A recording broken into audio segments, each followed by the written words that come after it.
Λοιπόν, ευχαριστούμε πάρα πολύ που είστε σήμερα κοντά μας. Faleminderit shumë që jeni sot me ne.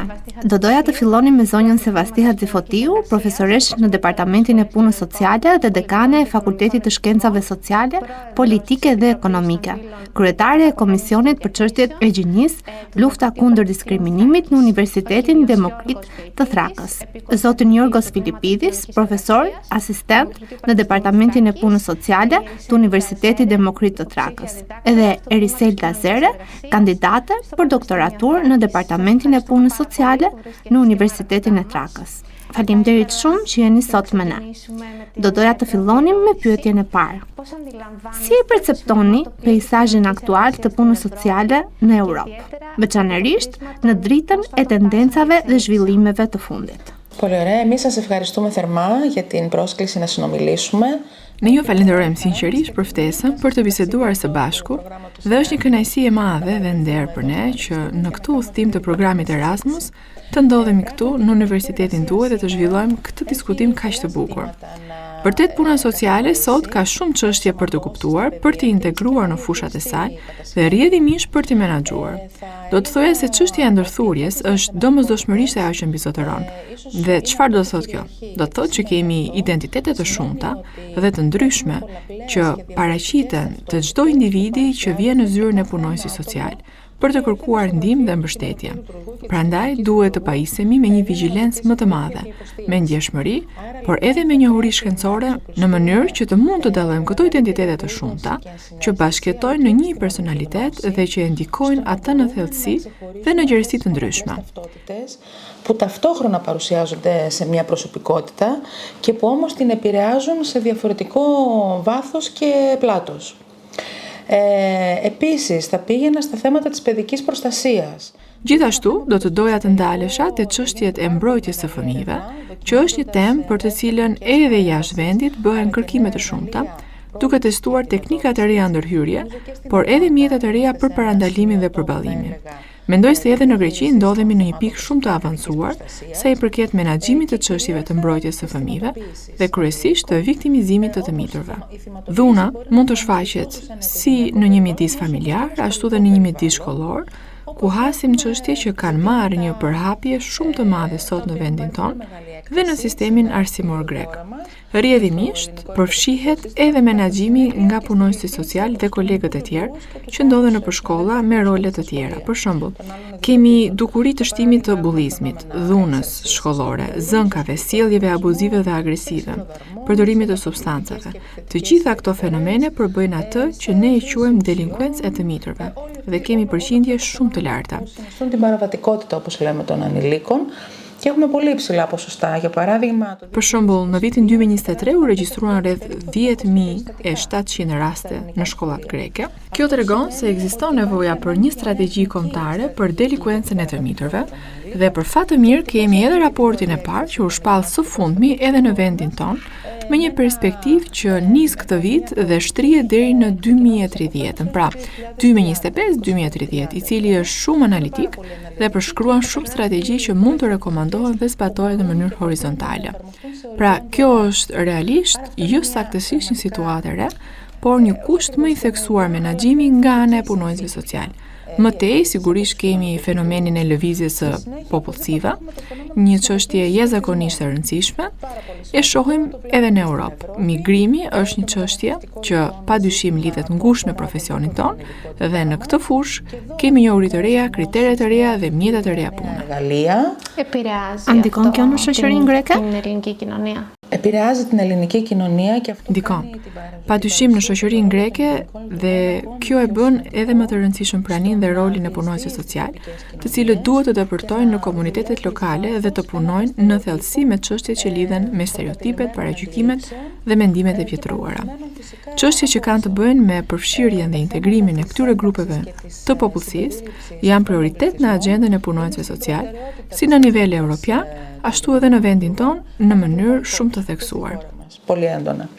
Από εκεί και πέρα ενδεικτικά μπορεί να πω θέματα για την κλιματική αλλαγή, Për më tepër, mund të përmendim edhe çështje që kanë të bëjnë me ndryshimet klimatike, të cilat aktualisht shqetësojnë seriozisht kolegët në Greqi për shkak të ndikimit që kanë në nevojat dhe shqetësimet e qytetarëve dhe rrjedhimisht në përdorimin e shërbimeve tona. Kriza, në shumë nivele, për shkak të varfërisë, të mungesës së mjeteve të jetesës, të kushteve të vështirësisë ekonomike, të problemeve në marrëdhënieve familjare, të papunësisë, të përjashtimeve shoqërore në shumë drejtime, pra kemi të bëjmë me kriza dhe diskriminime që ekzistojnë edhe në çështje të aftësisë së kufizuar, megjithëse po bëhet punë shumë e rëndësishme dhe janë bërë hapa të mëdha për integrimin dhe përfshirjen e personave me nevoja të veçanta arsimore dhe personave me aftësi të kufizuara. Ένταξης και τη συμπερίληψη των ατόμων με ειδικές εκπαιδευτικές ανάγκες και ατόμων με αναπηρία. Οπότε όλα αυτά. Prandaj, të gjitha këto krijojnë një rezervuar të madh çështjes që kanë nevojë për trajtim, jo vetëm në kuadër europian, por tashmë edhe në Greqi, si në kontekstin shkollor, ashtu edhe në fushën më të gjerë të punës sociale në vend. Σας ευχαριστούμε πάρα πολύ. Ρισέλτα μου, θα μπορούσες να αναφέρεις... Riselda, do të mund të përmendje disa metoda ose qasje që përdoren në praktikat moderne europiane të punës sociale dhe si ndryshojnë ato nga metodat tradicionale. Μεθόδους. Θα ευχαριστώ πάρα πολύ. Θα συνεχίσω με... Faleminderit shumë për ftesën. Do të vazhdoj duke përfshirë, siç përmendi zonja Haxhefotiu, këtë pjesë dhe gjithë këtë kompleksitet që ekziston sot në shoqërinë tonë, problemet e shumta, të ndërlikuara dhe në shumë nivele. Prandaj punonjësit social dhe puna sociale në përgjithësi duhet të përputhen, të ndjekin dhe të shoqërojnë këto zhvillime në shoqëri. Do të nis nga pyetja e dytë për të kaluar në të parën. Deri tani kemi pasur një ushtrim tradicional të punës sociale. Punë sociale me individ, me grupin, me familjen, me komunitetin. Dhe këto nivele të metodave të punës sociale ishin të fokusuara në thelb në një model të caktuar, domethënë në një person specifik, me disa karakteristika të caktuara, dhe ndërhyrja ishte horizontale. Ajo që kemi tani si punonjë social dhe aty kur përqendrohemi është mbështetja holistike e përfituesve. Domethënë, përqendrohemi në nivelet dhe në nevojat e individualizuara të secilit, siç përmendi zonja Haxhifotiu, në ndërthurjen e individëve, në shumë kulturalizëm, në shpërthimet dhe krizat e reja që ndodhin për shkak të kushteve shoqërore politike ekzistuese. Prandaj, kemi këtë dallim. Më parë fokusoheshim te individi dhe nevojat e tij, që ishin më së shumti të lidhura me disa çështje të caktuara, A, B, C. Ndërsa tani duhet të marrim parasysh shumë më tepër element dhe të punojmë në një nivel të ndërmjetëm dhe afatgjat, me të gjitha nevojat e personalizuara dhe identitetet dytësore e sociale të njerëzve. Κοινωνικές ταυτότητες των ανθρώπων. Σε ευχαριστούμε πάρα πολύ. Faleminderit shumë. Do të doja të kalonim te pyetja tjetër dhe të na tregoni mënyrat me të cilat mendoni se teknologjia ndikon në fushën e punës sociale në Europë dhe cilat janë përfitimet ose sfidat e mundshme që lindin. Zoti Filipidi, na tregoni ju. Φιλιππίδη, πείτε μας. Να σας ευχαριστήσω και εγώ για την πρόσκληση και τη συμμετοχή σήμερα σε αυτή την εκπομπή. Edhe unë ju falenderoj për ftesën. Teknologjia është tashmë pjesë e jetës sonë. Mbulon një pjesë shumë të madhe të jetës sonë. Edhe puna sociale natyrisht nuk mund ta ignoroj këtë.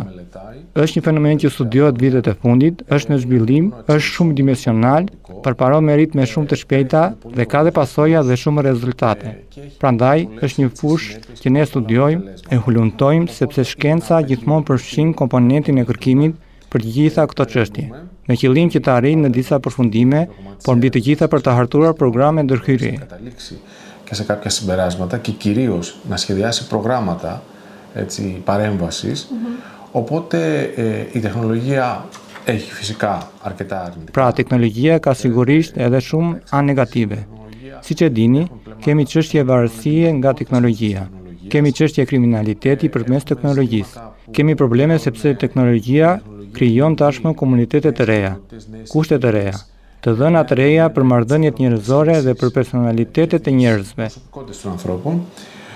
Ωστόσο, υπάρχουν και αρκετά θετικά, στα οποία θα πρέπει να σταθούμε. Megjithatë, ekzistojnë edhe shumë përparësi, tek të cilat duhet të përqendrohemi.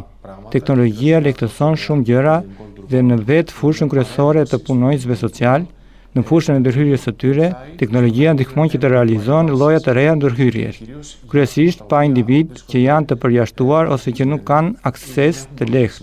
Sot kemi disa kushte ku punonjësit social mund të veprojnë online. Domethënë, të komunikojnë sigurisht me individ të caktuar që kanë nevoja për ndihmën e tyre. Να επικοινωνήσουν με αμεσότητα. Po, të komunikojnë përmes infrastrukturave të reja që lidhen me teknologjinë. Pandemia që kaluam ishte një sfidë e madhe. Patjetër që pati pasoja negative në jetën tonë, por solli edhe disa gjëra që mbetën, që kanë ardhur për të qëndruar. Njëra prej tyre për shembull është ajo që ne i quajmë ndërhyrje online ose këshilla online. Pra, disa shërbime tashmë ofrohen nëpërmjet internetit, përmes platformave të rrjeteve sociale. Kemi Teams, kemi Zoomin, të cilat shumë nga ne i mësuam gjatë pandemisë si t'i përdorim. Nëse jo të gjithë, atëherë shumica popullsisë. Αν όχι όλοι, το μεγαλύτερο μέρος του πληθυσμού. Οπότε και άνθρωποι οι οποίοι δεν είχαν καμία σχέση με την. Kështu edhe njerëzit të cilët nuk kishin asnjë lidhje me teknologjinë ose kishin vështirësi në qasje, u mësuan me to. Dhe siç dëgjojmë nga kolegë të fushës, sot shumë persona kërkojnë të bëjnë seanca online. Po, është e vërtetë që shumë njerëz ndihen më të sigurt gjatë një seance online sesa një takim ballë për ballë. Kjo ndjenjë sigurie lidhet shpesh me faktorë si stigma që mund të shoqërojë vizitën në zyrë të një punonjësi social ose një shërbim social. Diçka që mund të shkaktojë ndrojtje ose siklet. Kur një person qëndron në shtëpi, ndjen më shumë rehati për të shprehur ndjenjat e tij. Ekziston një ndjenjë anonimiteti dhe për disa kjo është veçanërisht tërheqëse. Υπάρχει ανωνυμία που πάντα η ανωνυμία είναι ελκυστική για κάποιους ανθρώπους.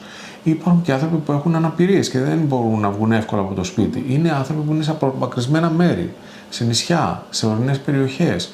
Που εκεί να πούμε, σαν παρένθεση, ότι τα θέματα ψυχικής υγείας είναι πολύ σοβαρά. Αν δείτε, ας πούμε, τα μεγαλύτερα ποσοστά αυτοκτονιών και κατάθλιψης. Kjo vlen edhe për personat me aftësi të kufizuara, të cilët kanë vështirësi për të dalë nga shtëpia, si dhe për njerëz që jetojnë në zonat e largëta, në ishuj ose vende malore.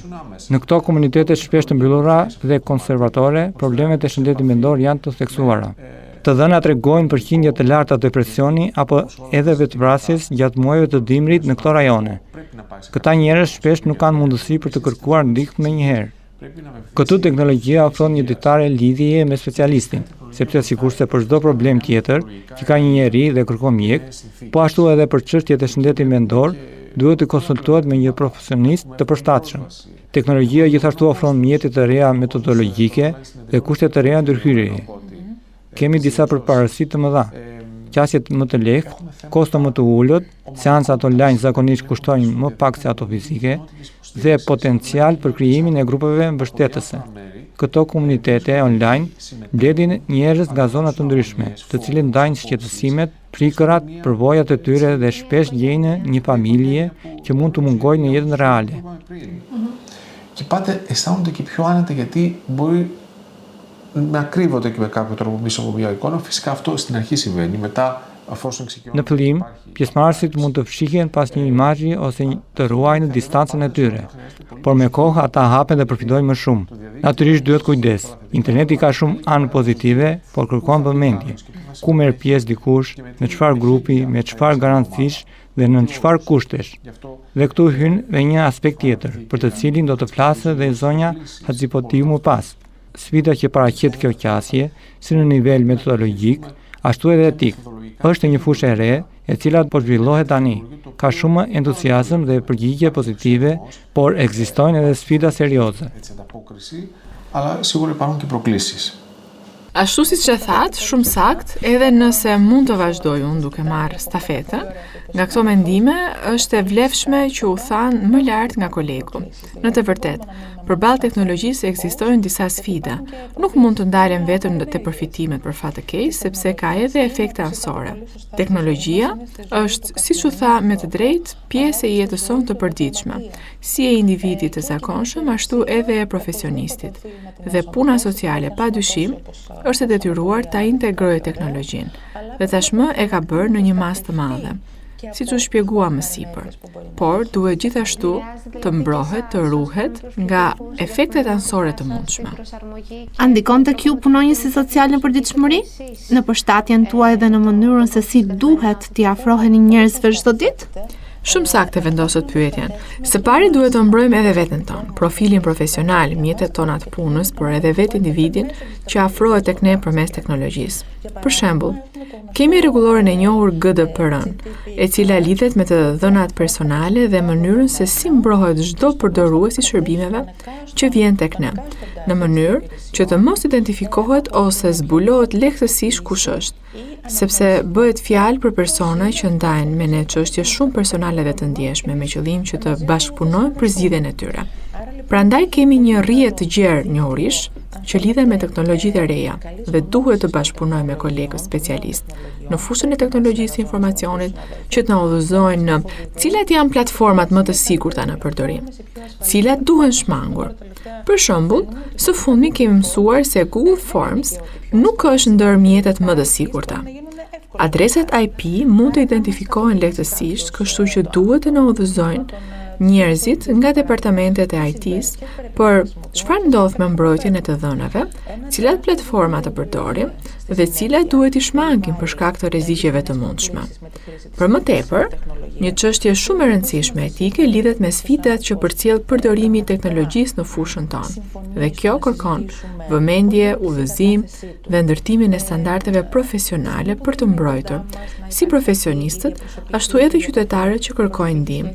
Pra, le të themi se kemi disa pyetje thelbësore që ngrihen nga përdorimi i teknologjisë në shërbime sociale. Si jemi të sigurt që personi në anën tjetër të ekranit jep vërtet pëlqimin e tij për të përfshirë në këtë bisedë? Si e shpreh ai pëlqimin e tij kur nuk është fizikisht i pranishëm, kur nuk mund të krijohet një marrëdhënie personale drejt për drejt? Gjithashtu, si mund ta dimë se në hapësirën ku ndodhet nuk ka të tjerë persona që mund të ndikojnë ta kërcënojnë apo ta kontrollojnë?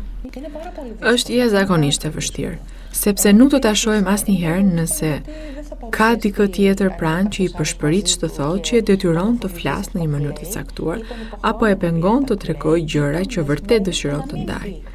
Në një ambient fizik të besueshëm dhe të mbrojtur, do të siguroheshim që nuk ka zëra të tjerë, nuk ka ndikime të jashtme. Për shembull, në rastet e dhunës apo të abuzimit, si një shembull konkret, është shumë e rëndësishme që të krijohet një hapësirë ku personi të ndihet i sigurt. Po ashtu, në komunikimin në distancë, mungon komunikimi jo verbal, që është thelbësor për punonjësit social gjatë intervistave.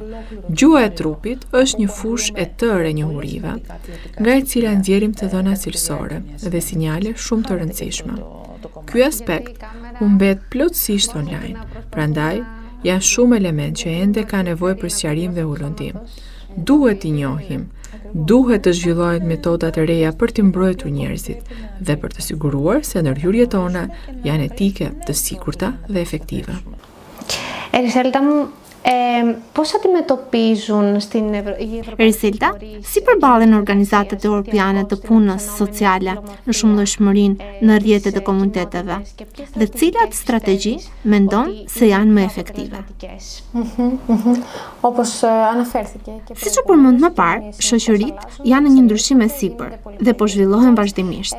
Ato janë bërë shumë kulturore dhe diskutimi mbi përfshirjen dhe barazinë është shumë i theksuar, veçanërisht në kushtet e reja që po krijohen. Çfarë bëjmë ne, punonjësit social, në fushën e punës sociale, është se i kushtojmë vëmendje të veçantë edukimit dhe, më saktësisht, psikoedukimit të fëmijëve që nga mosha shumë të vogla. Kjo do të thotë që synojmë integrimin e punës sociale në sistemin arsimor. Por le të themi me guxim, puna sociale është e pranishme në çdo aspekt të jetës së përditshme. Punonjësit social janë të përfshirë në çdo anë të strukturës sociale. Pra, ajo që përpiqemi të bëjmë është të edukojmë individët që në moshë të vogël, në mënyrë që të zhvillohet pranimi, empatia, bashkëpunimi dhe vlera të tjera të rëndësishme. Synojmë që këto sfida të trajtohen dhe të parandalohen, sepse nuk po flasim për përballimin e tyre, por edhe për parandalimin e kushteve të reja sociale, të cilat shpeshherë nuk janë të lehta për të përthithur dhe kuptuar. Në të njëjtën kohë, ne po shohim dhe lëvizjet antiraciste, të cilat tani kanë një dukshmëri gjithnjë e më të madhe, për shkak të kushteve të reja socioekonomike dhe politike që dominojnë globalisht. Kemi shumë lëvizje, qoftë përmes internetit, qoftë në hapësira fizike, nga ku njerëzit dalin, flasin hapur dhe kërkojnë të drejtat e tyre dhe barazinë në jetën e përditshme. Gjithashtu, ndjekim udhëzimet e Bashkimit Evropian, për sa i përket të drejtave të njeriut. Shpeshherë i neglizhojmë ato, megjithatë, është detyra jonë t'i zbatojmë. Të gjithë punonjësit social duhet t'i marrin parasysh, pra direktivat europiane. Përpiqemi të kemi një ndërveprim të mirë, jo vetëm mes nesh brenda institucioneve ku punojmë, por edhe bashkëpunimin me vendet e tjera, përmes programeve Erasmus, siç po ndodh në mënyrë të shkëlqyer edhe sot këtu. Përmes këtyre shkëmbejmë praktika të mira për mënyrën se si mund të menaxhojmë çështje të tilla dhe si të parandalojmë situata para se të duhet të bëjmë përballjen me to. Sigurisht, në të gjithë këtë kuadër, puna sociale është aty për të fuqizuar njerëzit që përjetojnë diskriminim, në mënyrë që mos të përballen vetëm me këto situata. Prindrit apo mësuesit ndikojnë në punën tuaj? Sa ndihmojnë? Në shumë çështje, si për shembull në ambientet shkollore, prindërit dhe mësuesit supozohet që janë bashkëpunëtorë të drejtë për drejtë dhe mbështetës për gjithçka që ka të bëjë me fëmijën, pra nxënësin. Realiteti është diku në mes. Ky bashkëpunim është më shumë një mesatare. Fatkeqësisht, ai nuk ka arritur një formë të plotë që të jetë në dobi të fëmijës.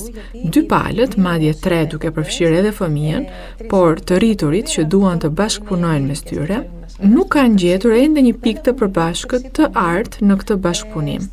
Shpeshherë, kemi shembuj ankesash nga prindrit se mësuesit nuk tregojnë interes, dhe nga ana tjetër nga mësuesit, që prindrit janë shumë mbrojtës dhe ndërhyjnë në punët e tyre. Kjo konfirmohet edhe nga të dhëna kërkimore. Pra, nuk është vetëm një supozim, por një realitet i vërtetuar nga shumë studime kërkimore.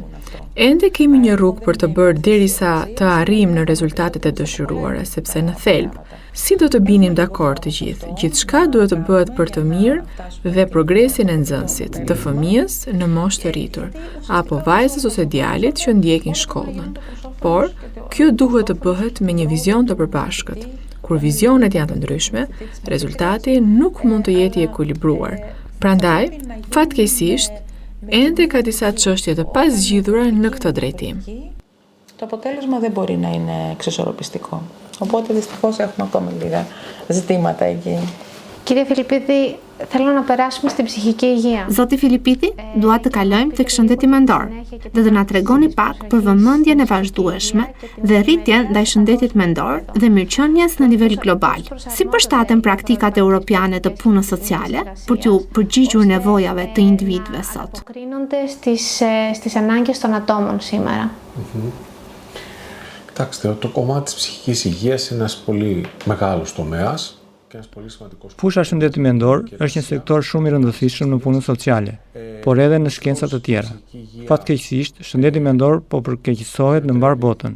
Sigurisht, mjediset në nivel global nuk janë më shumë të sigurta. Ne shohim vazhdimisht fillimin e luftrave të reja, çështjet e krizës klimatike që ndikojnë sërish në shëndetin mendor. Gjithashtu ka një rritje të dukurive si delikuenca, e të miturve dhe në përgjithësi dukurit të patologjisë sociale, që fatkeqësisht duken se kanë tendencë rritje. Të gjitha këto ndikojnë dhe komunikojnë me shëndetin mendor të njerëzve, pasi cilësia e jetës dhe e përditshmërisë së tyre po humbet. Kjo si punë sociale përbën një sfidë dhe do të më lejoni të them se është edhe devijimi dhe arsyeja kryesore e ekzistencës së punës sociale klinike. Një fushë e veçantë që studion çështjet e shëndetit mendor duke u fokusuar në parandalimin dhe trajtimin e tyre. Sigurisht duhet të vëmë theksin tek parandalimi dhe këtu duhet të përqendrohemi në nivel pan-evropian me propozime që bëhen nga shoqatat e punëtorëve social. Ekziston shoqata evropiane e punëtorëve social dhe shoqatat kombëtare përkatëse, të cilat zakonisht janë partnerë të qeverive. Në këtë kuadër bëhen propozime konkrete për mirëqenie mendore, për forcimin e funksionimit social të individëve dhe për njohjen e faktorëve psikosocial që çojnë në atë që quajmë rezistencë mendore. Natyrisht, të gjitha këto nuk mund të realizohen vetëm nga punëtorët social. Kërkohet bashkëpunim ndërdisciplinor dhe bashkëpunim i ngushtë me fusha të tjera. Και εκεί θα πρέπει να γίνονται συγκεκριμένες προτάσεις για την ψυχική ευημερία, την ενίσχυση της κοινωνικής λειτουργικότητας των ατόμων και τα ζητήματα που έχουν να κάνουν με την έβρεση ψυχοκοινωνικών παραγόντων που θα οδηγήσουν αυτό που ονομάζουν ψυχική ανθεκτικότητα. Φυσικά σε αυτό όλο δεν μπορούμε να το κάνουμε μόνο στην κοινωνική λειτουργία. Απαιτείται διεπιστημονικότητα, απαιτείται να συνεργαστούμε με άλλους κλάδους. Αναφερθήκατε πριν στην εκπαίδευση. Η εκπαίδευση είναι πάρα πολύ σημαντικό κομμάτι στο να χτίσει ένας άνθρωπος ψυχική ανθεκτικότητα. Përmendet edhe edukimin, që është një pjesë shumë e rëndësishme për të ndërtuar rezistencën mendore tek një person. Ekziston kuadri i aftësive për jetën që duhet të kultivohen dhe zhvillohen që nga mosha shumë të hershme, që nga arsimi parashkollor, dhe të realizohen programe që forcojnë këto aftësi në mënyrë që individët të përgatiten sa më herët të jetë e mundur. Shëndeti mendor është një përpjekje e vazhdueshme për përmirësimin dhe forcimin që secili duhet të vendosë si prioritet, por shumë herë i japim përparësi shëndetit fizik dhe ignorojmë atë mendor, sepse mendimi mendor mbart ende një stigma, një etiketë që shmangim të prekim. Πάντα η ψυχική υγεία είναι ένα στίγμα, είναι μια ταμπέλα που συνεχώς αποφεύγουμε να ασχοληθούμε. Βλέπετε, μπορεί να πονάει το δόντι μας και κατευθείαν θα πάμε στον οδοντίατρο την άλλη μέρα. Ενώ αν έχουμε θέματα. Shikoni, mund të dëmë dhembi, të shkosh tek dentisti ditën tjetër. Ndërsa nëse kemi probleme mendore, i shmangim ose përpiqemi t'i zgjidhim në mënyra të tjera, jashtë specialistëve. Madje kur i lejojmë të rritem brenda nesh, bëhet më e vështirë t'i përballojmë. Shumica e çështjeve mendore, kur trajtohen në kohë, mund të përmirësohen me udhëzime dhe parandalim të saktë. Kërkohet një informim dhe sensibilizim pan-evropian për çështjet e shëndetit mendor. Janë duke u zhvilluar tashmë fushata ndërgjegjësimi, por duhet të bëhen më intensive, duke vendosur shëndetin mendor në një nivel të barabartë me atë fizik, pasi të dy ndikojnë reciprokisht dhe nuk mund të qëndrojnë pa njëri tjetrin. Σε μια ισότιμη βάση με τη σωματική υγεία, γιατί αλλοεπηρεάζονται αυτά τα δύο έτσι κι αλλιώς. Δεν μπορεί το ένα να σταθεί χωρίς το άλλο. Είναι δεδομένο αυτό. Και επηρεάζει, πιστεύω, η ψυχική υγεία τόσο πολύ τη. Mendoj se shëndeti mendor ndikon aq shumë në atë fizik, sa shpesh nuk kuptojmë se sa e rëndësishme është të jemi mirëmendërisht, në mënyrë që mos të dëgjojmë çdo ditë. Kam këtë sëmundje autoimune, kam atë sëmundje autoimune e të tjera. Έχω αυτό το αυτοάνωσο, έχω εκείνο το αυτοάνωσο. Φυσικά βλέπετε και πολύ σωστά αναφερθήκατε σε κάποιες νέες ασθένειες. Shqyrtësat shumë drejt. Ka disa sëmundje të reja që nuk bazohen në gjë tjetër përveç faktorëve psikologjik dhe neurologjik. Këto zhvillohen me organizëm, qoftë për shkak të ndjenjave të shtypura që njerëzit përjetojnë dhe nuk i shprehin. Gjithashtu, shprehja e ndjenjave është një mënyrë e psikondërgjegjësimit që duhet të fillojë që në moshë shumë të vogël. Sa më shumë gjëra të gëlltisim brenda nesh, sa më pak të kujdesemi për shëndetin tonë mendor, aq më shumë e përkeqësojmë atë. Këto sëmundje autoimune janë një shpërtim i organizmit, ashtu si dhe krizat të ndryshme që përjeton një njeri, të quajtura kriza ankthi ose paniku. Është një alarm që tregon se vetja ka nevojë për kujdes, se ke neglizhuar dhe duhet të merresh pak më shumë me veten tënde. Në këtë pikë është e rëndësishme të theksoj se punonjësit social duhet të trajnohen në këtë fushë, sepse shëndeti mendor është një fushë shumë e rëndësishme. Veçanërisht ata që dëshirojnë të merren me punë sociale klinike duhet të jenë të trajnuar në ndonjë metodë psikoterapie ose trajtimi në ndonjë model teorik. Ky trajnim është shtesë dhe domosdoshme, pasi shpirti është një fushë shumë e ndjeshme dhe nuk duhet të neglizhojmë apo trajnojmë me lehtësi. Η θεραπείας, σε κάποιο θεωρητικό μοντέλο που αυτό είναι μια έξτρα εκπαίδευση, γιατί η ψυχική υγεία είναι πάρα πολύ ευαίσθητος τομέας και δεν πρέπει φυσικά όλα αυτά να τα αγνοούμε και να τα χειριζόμαστε με υπολαιότητα. Και βλέπω δυστυχώς. Fatkeqësisht, do ditë shohim njerëz që vetë quhen specialistë të shëndetit mendor, pa pasur përfunduar një shkollë të lartë, por vetëm disa seminare. Kjo është shumë e rrezikshme. Është shumë e rrezikshme që dikush të drejtohet tek specialist të tillë pa trajtimin e duhur.